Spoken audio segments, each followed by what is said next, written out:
राज्यसभा चुनाव के ठीक पहले बीजेपी ने दलित कार्ड खेला है। पूर्व मंत्री और विधायक गोपाल भार्गव ने कांग्रेस को नसीहत दी है कि आने वाले चुनाव में आदिवासी नेता फूल सिंह बरैया को राज्यसभा भेजा जाना चाहिए। राज्यसभा चुनाव के ठीक पहले बीजेपी ने दलित कार्ड खेल दिया है। बीजेपी के इस कार्ड की वजह से कांग्रेस 24 विधानसभा सीटों पर होने वाले उपचुनाव में मुश्किल में पड़ सकती है। बीजेपी के पूर्व मंत्री और वरिष्ठ विधायक गोपाल भार्गव ने कहा है कि कांग्रेस को राज्यसभा चुनाव में अपने उम्मीदवार फूल सिंह बरैया को वरीयता देना चाहिए। फूल सिंह बरैया अनुसूचित जाति वर्ग से आते हैं और अगर वह राज्यसभा में पहुंचते हैं तो राज्यसभा में अनुसूचित जाति का प्रतिनिधित्व बढ़ेगा। जहां तक दिग्विजय सिंह की बात है तो दिग्विजय सिंह पहले ही राज्यसभा जा चुके हैं और कई अहम पदों पर भी रह चुके हैं। बीजेपी विधायक गोपाल भार्गव ने कांग्रेस को सलाह दी है कि आदिवासी नेता फूल सिंह बरैया को राज्यसभा के लिए भेजा जाना चाहिए, क्योंकि दिग्विजय सिंह पहले ही राज्यसभा जा चुके हैं। फूल सिंह बरैया के राज्यसभा जाने से अनुसूचित जाति का दबाव बढ़ेगा। प्रदेश के 24 विधानसभा सीटों पर होने वाले उपचुनाव को लेकर कांग्रेस हर दिन रणनीति बनाने का काम कर रही है। इसी को लेकर प्रदेश कांग्रेस अध्यक्ष कमलनाथ ने आज कांग्रेस के फ्रंटल ऑर्गेनाइजेशन के पदाधिकारियों के साथ बैठक की।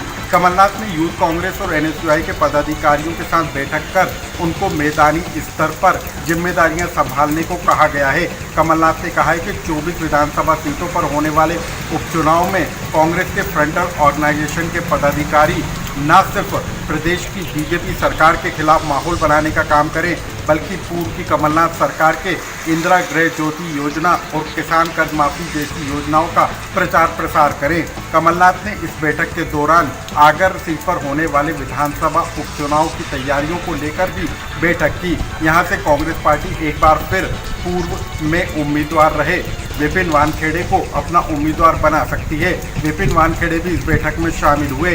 इसके अलावा कांग्रेस सेवा दल ने भी अब 24 विधानसभा सीटों पर 1100 कार्यकर्ताओं की टीम उतारने का फैसला किया है। इसके अलावा सिंधिया समर्थक जिलों में तैनात अध्यक्षों की नियुक्ति को रद्द करते हुए वहां नए जिला अध्यक्षों की नियुक्ति करने का प्लान तैयार किया है। कांग्रेस सेवा दल मंडलम से लेकर सेक्टर स्तर तक से कार्यकर्ताओं को नियुक्त करने का काम करेगा, ताकि उपचुनाव में कांग्रेस के पक्ष में माहौल बनाने का काम किया जा सके। शराब ठेकेदारों की याचिकाओं पर सुनवाई करते हुए मध्य प्रदेश हाईकोर्ट ने अहम अंतरिम आदेश जारी किया है। हाईकोर्ट ने शराब ठेकेदारों को एक तरह से अंतिम राहत भी देते हुए उन्हें दो में से कोई एक विकल्प चुनने की आजादी दी है। हाईकोर्ट ने कहा है कि जिन शराब ठेकेदारों को राज्य सरकार की संशोधित शराब नीति मंजूर है, वो 3 दिनों के अंदर सरकार को अपनी लिखित मंजूरी देकर शराब कारोबार जारी रख सकते हैं, जबकि जिन शराब ठेकेदारों को संशोधित नीति पर ऐतराज है, उन पर सरकार कोई कार्रवाई नहीं करेगी। हाईकोर्ट ने अंतरिम आदेश में साफ किया है कि जिन शराब ठेकेदारों को शराब नीति पर आपत्ति है, वो अपनी शराब दुकानें सरेंडर कर सकेंगे और ऐसे ठेकेदारों पर राज्य सरकार वसूली की कोई कार्रवाई नहीं करेगी। हाईकोर्ट ने राज्य सरकार को आदेश दिया है कि वो सरेंडर होने वाली शराब दुकानों का नए सिरे से टेंडर करे। हाईकोर्ट ने मामले पर अगली सुनवाई के लिए 17 जून की तारीख तय की है। बता दें कि शराब ठेकेदारों ने कोरोना लॉकडाउन में हुए घाटे का हवाला देकर हाईकोर्ट में ये याचिका दायर की थी। शराब ठेकेदारों ने लॉकडाउन अवधि में हुए नुकसान की भरपाई करने, ठेके के वक्त जमा करवाई गई बिड राशि घटाने और या पूरे ठेके नए सिरे से जारी करने की मांग की थी। शराब ठेकेदारों ने राज्य सरकार द्वारा आबकारी नीति में किए गए उस संशोधन को भी चुनौती दी है, जिसमें सरकार ने किसी शराब ठेकेदार का लाइसेंस रद्द होने पर उसे ब्लैकलिस्ट करने और उसे किसी दूसरे जिले में टेंडर में हिस्सा न लेने का भी प्रावधान किया है। फिलहाल मध्य प्रदेश हाईकोर्ट ने शराब ठेकेदारों को 2 विकल्प दिए हैं। अब देखने होगा कि मध्य प्रदेश के शराब ठेकेदार किस ओर जाते हैं। राजधानी भोपाल में कोरोना का इन्फेक्शन बढ़ता जा रहा है। दिनों दिन बढ़ती संख्या में मरीज सामने आने लगे हैं। इसी कड़ी में आज भोपाल शहर में 52 फिर नए मरीज मिले हैं। सभी मरीज पॉजिटिव पाए गए हैं और खास बात ये कि जो मरीज पहले सिर्फ हॉटस्पॉट जोनों से निकल करके सामने आ रहे थे, अब वो शहर के अन्य जगहों से भी निकल करके सामने आने लगे हैं। स्वास्थ्य विभाग को पूरी आशंका है कि आने वाले 2 महीने कोरोना के इन्फेक्शन रेट को बढ़ाते दिखाई देंगे। इसके लिए जहां विभाग अपनी तरफ से पूरी तैयारी करने में जुटा है, वहीं शहर में अनलॉक फेज 1 की भी शुरुआत हो चुकी है, यानी बंद शहर अब धीरे धीरे खुलने की ओर बढ़ रहा है। ऐसे में राज्य के स्वास्थ्य मंत्री ने भी बढ़ते मामलों को लेकर सतर्कता बरतने के निर्देश जारी किए हैं। स्वास्थ्य मंत्री डॉक्टर नरोत्तम मिश्रा ने आज मंत्रालय में इंदौर, उज्जैन और भोपाल में कोविड-19 नियंत्रण को लेकर स्वास्थ्य विभाग के वरिष्ठ अधिकारियों के साथ समीक्षा बैठक की। इस समीक्षा बैठक में अपर मुख्य सचिव स्वास्थ्य ने इंदौर, उज्जैन और भोपाल के वर्तमान हालातों से मंत्री डॉक्टर नरोत्तम मिश्रा को अवगत कराया। अपर मुख्य सचिव ने बताया कि कोरोना वायरस के संक्रमण के प्रभावी नियंत्रण के लिए सभी आवश्यक कदम उठाए जा रहे हैं, जिससे इंदौर, उज्जैन और भोपाल के हालातों को सही समय से नियंत्रित किया जा सकेगा। मंत्री मिश्रा ने अपर मुख्य सचिव स्वास्थ्य को निर्देशित किया है कि स्वास्थ्य संबंधी व्यवस्थाओं पर खासा नजर रखें। तीनों जिले रेड जोन में शामिल हैं। तीनों जिलों के लिए वरिष्ठ अधिकारी से बात करते रहें। बात कर व्यवस्था की बेहतरी के लिए सभी आवश्यक कदम भी उठाएं और इस बात को सुनिश्चित करें कि कहीं कोई चूक नहीं होगी। स्वास्थ्य मंत्री नरोत्तम मिश्रा का कहना है कि अनलॉक फेज 1 की स्थिति में किसी भी सूरत में प्रदेश में कम्युनिटी स्प्रेड का प्रसार न हो, इसके लिए विभाग जिम्मेदार होगा और विभाग की यह जिम्मेदारी बनती है कि हर व्यवस्था को सुनिश्चित किया जाए।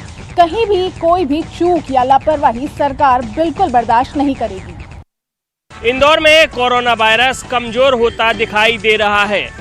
पिछले 3 दिन से मरीजों की संख्या में लगातार कमी आ रही है और पिछले 24 घंटे की बात करें तो पिछले 24 घंटे में सिर्फ 32 मरीज कोरोना पॉजिटिव पाए गए हैं। इंदौर में पिछले 24 घंटे में कोरोना के 36 नए मामले सामने आए हैं। वहीं मेडिकल बुलेटिन में 4 और लोगों की कोरोना संक्रमण की वजह से मौत की पुष्टि हुई है।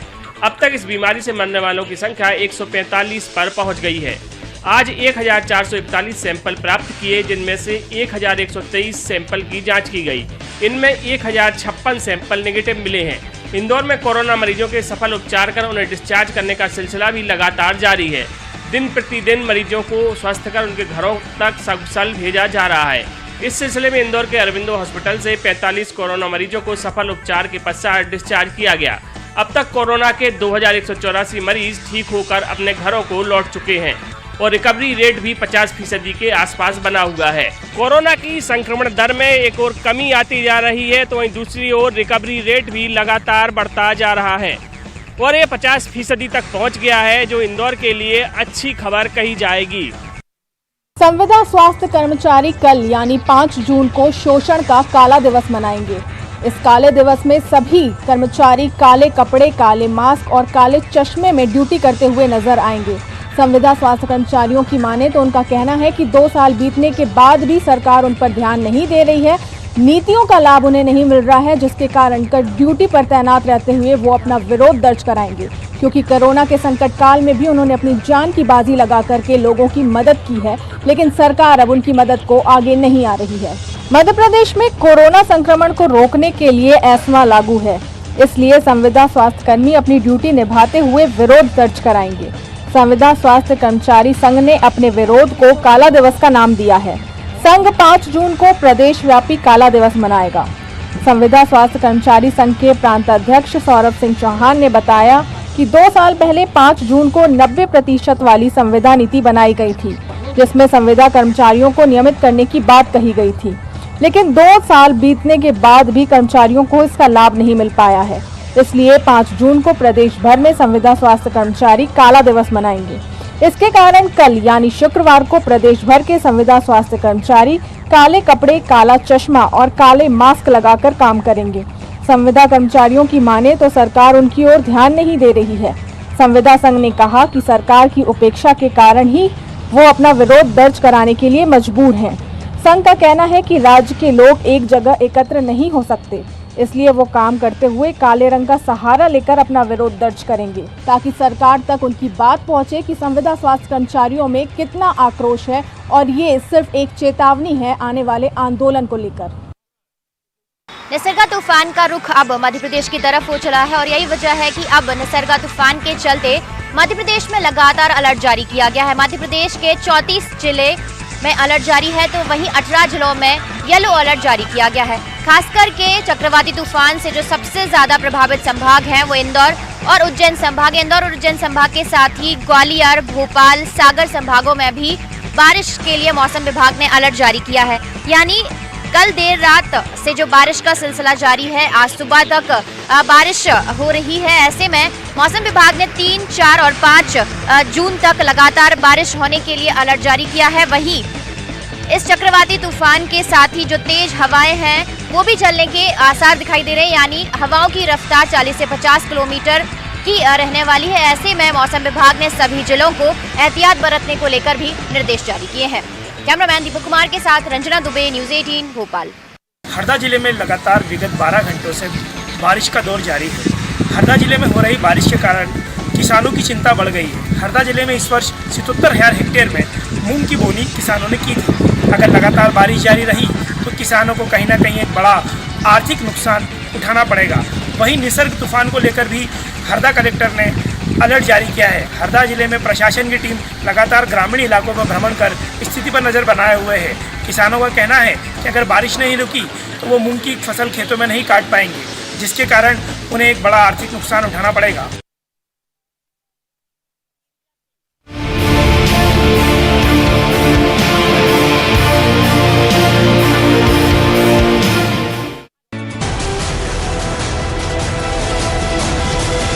सिंधिया जी को आप लोग संभाल पाएंगे ठीक से? हमारे तो परिवार के जल और कुल को मिलने में देर कितनी लगती है। नहीं, ग्वालियर चंबल से अब निर्णय कौन लेगा? बीजेपी से कौन लोग तय करेंगे कि तो टिकट किसे देना है, कब देना है? बीजेपी में जो प्रक्रिया है, जो संस्कृति है, वही संस्कृति चलने वाली है। कब तक होगा कैबिनेट का विस्तार जिससे लोगों को लगे कि हाँ हम एकोमोडेट कर लिए गए? विस्तार कब होगा ये तो प्रिविलेज है सीएम साहब का, इस पर मैं कैसे बता सकता हूँ। तुर्की मान लीजिए पारुल साहू कर लेते हैं, हम सांची में गौरीशंकर सेजवार, तो इन परिवारों को तो फिर राजनीति ही खत्म हो जाएगी। जब ये हम दूसरे के मंदिर कहीं से मूर्ति लेके आए मंदिर से, हम तो अपने घर किचन में तो लगाएंगे। छत्तीसगढ़ में लगातार कोरोना कोविड-19 के पॉजिटिव केसेस बढ़ रहे हैं और यही वजह है कि अब और भी ज्यादा क्वारंटाइन सेंटर्स को मॉनिटर करने की जरूरत है। यही वजह है कि मुख्यमंत्री भूपेश बघेल ने पंचायत और ग्रामीण विकास के प्रमुख सचिव को खुद अच्छे से इसे मॉनिटर करने के निर्देश दिए हैं। मुख्यमंत्री भूपेश बघेल ने कहा है कि क्वारंटाइन सेंटर में जाकर ये व्यवस्था सुनिश्चित कराई जाए कि क्या जिन लोगों को क्वारंटाइन किया गया उन्हें प्रॉपर उनकी तमाम व्यवस्थाएं हो पा रही या नहीं। उन्होंने निर्देश दिया कि गर्भवती जो महिलाएं हैं उनका खासतौर पर ध्यान रखा जाए। इसके साथ ही क्वारंटाइन सेंटर में लोग सोशल डिस्टेंसिंग का पालन कर रहे हैं या नहीं, उन्हें मास्क उपलब्ध है या नहीं, दवाइयाँ उपलब्ध है या नहीं, या डॉक्टर समय पर आ रहे हैं, तमाम तरह की चीज़ों को देखा जाए। खान पान किस तरीके का है और सरकार ने जो व्यवस्था की है उसका प्रॉपर पालन हो रहा है या नहीं क्वारंटाइन सेंटर में, इसको लेकर देखा जाए। अगर छत्तीसगढ़ की बात की जाए तो 19,374 क्वारंटाइन सेंटर बनाए गए हैं, जिसमें 2,23,150 करीबन लोगों को क्वारंटाइन किया गया है। लगातार अलग अलग राज्यों से जो श्रमिक है वो यहाँ पर आ रहे हैं और उसके साथ बाहरी लोग भी आ रहे हैं। उनकी जांच के बाद उन्हें क्वारंटाइन किया जा रहा है और जिस तरह से लगातार कोरोना पॉजिटिव की संख्या बढ़ रही है, उसके बाद खुद मुख्यमंत्री भूपेश बघेल ने ये कहा है कि बहुत ज्यादा इस पर फोकस होने की जरूरत है और सभी चीजों को गंभीरता से लेने की जरूरत है। दायित्व पर क्वारंटाइन सेंटर्स में इसके पहले भी राज्य सरकार लगातार फोकस करती आई है और समय समय पर यह बताया जाता रहा है कि किस तरह से अलग अलग व्यवस्थाएं क्वारंटाइन सेंटर में राज्य सरकार कर रही है। छत्तीसगढ़ सरकार के एक फैसले के बाद प्रदेश के मध्यम वर्गीय परिवार को एक बड़ा फायदा होने जा रहा है। अब फ्लैट और मकान खरीदने का जो सपना है वो साकार हो सकेगा, क्योंकि 75 लाख रुपए तक के फ्लैट और मकान खरीदने पर 2% की पंजीयन शुल्क की छूट दी जाएगी। इसका आदेश पंजीयन एवं आयकर विभाग ने जारी कर दिया है। इसके पहले भी राज्य सरकार ने गाइडलाइन दर से 30% का छूट दे रखा है, उससे भी काफ़ी फायदा हो रहा है। यह आदेश आज 4 जून से लागू और प्रभावशील हो जाएगा और 31 मार्च 2021 तक ये आदेश है वो प्रभावशील रहेगा। अब प्रदेश के जो मध्यम वर्गीय परिवार है उनका ये सपना इसलिए भी साकार हो जाएगा क्योंकि इसमें पंजीयन के साथ साथ जो गाइडलाइन दर की जो छूट है उसमें भी काफ़ी राहत मिल रही है। लोग अब अपना मकान खरीद सकेंगे। कोरोना के संकट काल में काफ़ी दिनों तक थमी रही जिंदगी अब धीरे धीरे रफ्तार पकड़ रही है, लेकिन कोरोना के संक्रमण काल में लोगों को जीना भी सीखना है और जो रोज़मर्रा के काम हैं वो भी करना है। ऐसे में जो राजनीतिक दल है जिनकी गतिविधियां, जिनके कामकाज कोरोना के चलते काफ़ी ज़्यादा रुक चुके थे, उन्हें अब गति देने के लिए भारतीय जनता पार्टी ने एक सॉफ्टवेयर का निर्माण किया है। इस सॉफ्टवेयर के जरिए कार्यालयों में होने वाली बैठक मंडल स्तर पर हो, जिला स्तर पर हो या राष्ट्रीय स्तर पर हो, ऐसे में कार्यकर्ताओं को संबोधित करने के लिए, वहां पर भीड़ को रोकने के लिए, ऐसी तमाम चीज़ों को ध्यान में रखते हुए पार्टी ने सॉफ्टवेयर बनाया जिसके ज़रिए जो कार्यकर्ता हैं उन्हें राष्ट्रीय स्तर के नेता से लेकर के जिला स्तर के नेता जो हैं वो संबोधित करेंगे और समय समय पर पार्टी की गतिविधियों को संचालित करते रहेंगे। इसके लिए एक वर्चुअल रैली का जो है वो फॉर्मेट तैयार किया गया जिसमें एक बार में लगभग 75 से भी ज़्यादा लोग उस रैली में जो है जुड़ सकेंगे। इसके लिए जो सॉफ्टवेयर तैयार किया गया है उसमें अभी प्रशिक्षण का काम चल रहा है और इसमें एक लक्ष्य भी निर्धारित किया गया है। जोन से ऑरेंज जोन में तब्दील हुए महासमुंद जिले में अब कोरोना संक्रमण अपना पैर पसारता हुआ नजर आ रहा है। महासमुंद जिले में 12 कोरोना के नए संक्रमित मरीज सामने आए हैं। इस संक्रमित मरीजों के सामने आने के बाद अब महासमुंद जिलों में एक्टिव मरीजों की संख्या 32 हो गई है। लगातार एक हफ्ते के भीतर 32 मरीज सामने आने के बाद जिला प्रशासन अब अलर्ट मोड पर है। महासमुंद जिले के बसना और बागबहरा ब्लॉक को रेड जोन घोषित कर दिया गया है। वहीं सरायपाली और महासमुंद को ऑरेंज जोन रखा गया है। इसके साथ ही जिन क्षेत्रों से ये प्रवासी मजदूर पॉजिटिव पाए गए हैं वहाँ के उन गांवों को क्वारंटाइन सेंटरों को कंटेनमेंट जोन घोषित कर दिया है। इसके साथ ही महासमुंद जिला मुख्यालय में भी 2 कोरोना के संक्रमित मरीज पाए गए हैं। संक्रमित मरीजों के पाए जाने के बाद महासमुंद का एक तबका कंटेनमेंट जोन घोषित हो गया है। बहरहाल देखना ये होगा कि एकाएक एक सप्ताह के भीतर जिस तरह से जिले में कोरोना ने अपना पैर पसारा है, आगे क्या इसी तरह से पॉजिटिव मरीजों की संख्या बढ़ेगी या फिर जिला प्रशासन कोरोना पर नियंत्रण लगाने के लिए सफल हो पाएगा।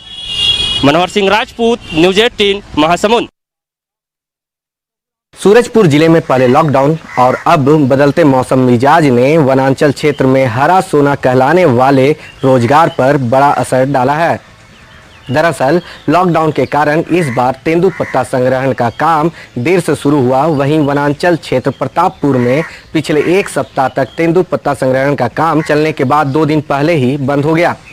गौरतलब है कि वनांचल ग्रामीणों के लिए तेंदुपत्ता संग्रहण बड़े रोजगार के रूप में नजर आता है। ऐसे में पहले लॉकडाउन और फिर चंद दिनों की गर्मी के बाद बारिश और नमी के कारण तेंदुपत्ता की गुणवत्ता नहीं मिलने के कारण ग्रामीणों द्वारा पत्ता तोड़ाई का काम बंद कर दिया गया है। ऐसे में प्रतापपुर क्षेत्र में इस बार तेंदुपत्ता संग्रहण से 28,000 परिवारों को लाभ मिलना था। बहरहाल वन विभाग तेंदुपत्ता संग्रहण के लिए ग्रामीणों को रोजगार दिलाने के लिए भरसक प्रयास कर रहा है, लेकिन लॉकडाउन और बदलते मौसम के मिजाज के सामने विभाग भी पूरी तरह से लाचार नजर आ रहा है।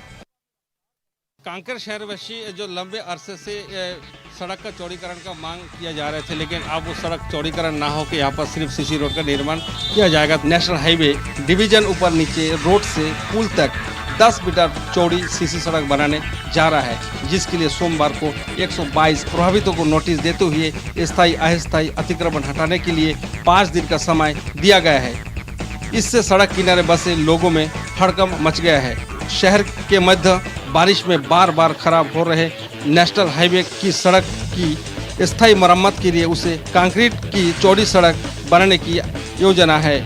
कुल 18 मीटर चौड़ी सड़क में 10 मीटर चौड़ी सीसी सड़क के अलावा दोनों और 4-4 मीटर में नाली फुटपाथ निर्माण करना है। पहले चरण में सड़क के लिए लगाए टेंडर पास हो चुका है। नेशनल हाईवे अमले ने प्रभावित को नोटिस जारी करने के साथ मंगलवार 2 जून से सड़क पर मार्किंग शुरू कर दी। कार्रवाई में जहां जगह थी वहां 10 मीटर मार्किंग की गई है, जहां 10 मीटर जगह नहीं मिली वहां नहीं की गई है।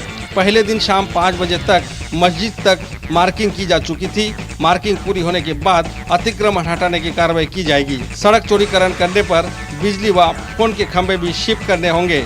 जहां तक मार्किंग की जा रही है उस दायरे में नालियां भी है, जो 10 मीटर चौड़ी सड़क बनने के बाद बंद हो जाएगी। नेशनल हाईवे चौड़ीकरण के लिए लगातार बैठक के बाद नजूल विभाग व नेशनल हाईवे द्वारा सर्वे किया गया था।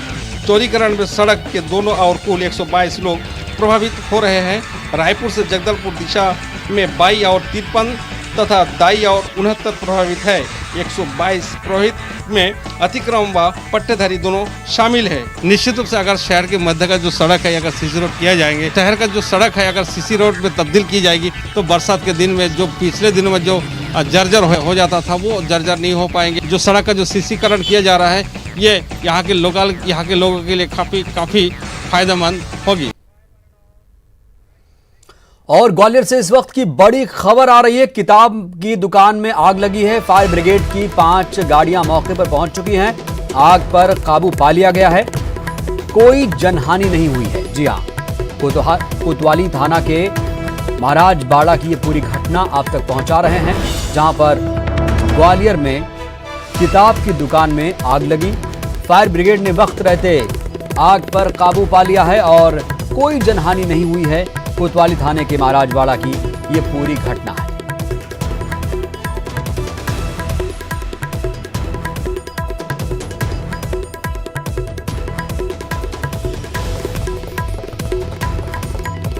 ग्वालियर से बड़ी खबर, किताब की दुकान में आग लगी। कोतवाली थाने के महाराजवाड़ा की ये घटना आप तक पहुंचा रहे हैं, जहां पर फायर ब्रिगेड की टीम मौके पर पहुंची और आग पर काबू पा लिया गया है। कोई जनहानि नहीं हुई है, ये अच्छी बात है।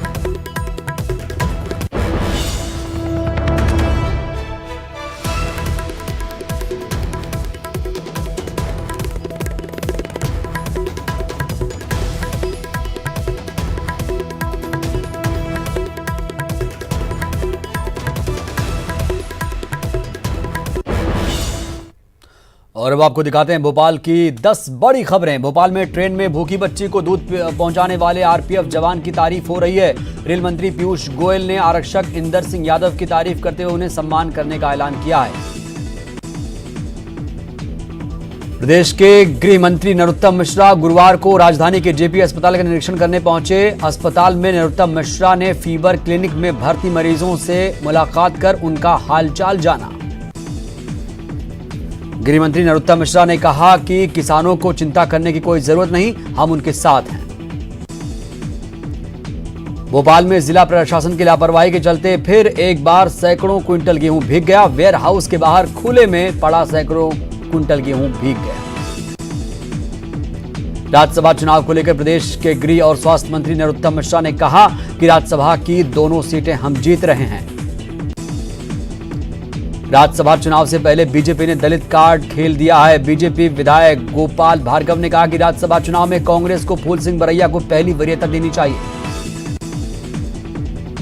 मध्य प्रदेश में 24 सीटों पर होने वाले विधानसभा उपचुनाव को लेकर कांग्रेस सेवा दल भी सक्रिय हो गया है। कांग्रेस सेवा दल ने 24 सीटों पर प्रभारी नियुक्त कर दिए हैं। भोपाल में लोगों को कोरोना से बचाने के लिए ड्राइवर और ऑटो में सफर करने वालों के बीच दूरी बना दी गई है। ऑटो में ड्राइवर की सीट के पीछे एक्रिलिक शीट से कवर कर दिया गया है। चक्रवाती तूफान निसर्ग ने हर कहीं अपना कहर बरपाना शुरू कर दिया। निसर्ग का असर राजधानी भोपाल में भी देखने को मिला। मध्य प्रदेश में बस ऑपरेटरों ने बस सेवा शुरू करने से मना कर दिया है। बस संचालकों ने साफ शब्दों में कहा है कि जब तक किराए में बढ़ोतरी नहीं होती, सेवा शुरू नहीं होगी। बुलेटिन में इतना ही। नमस्कार।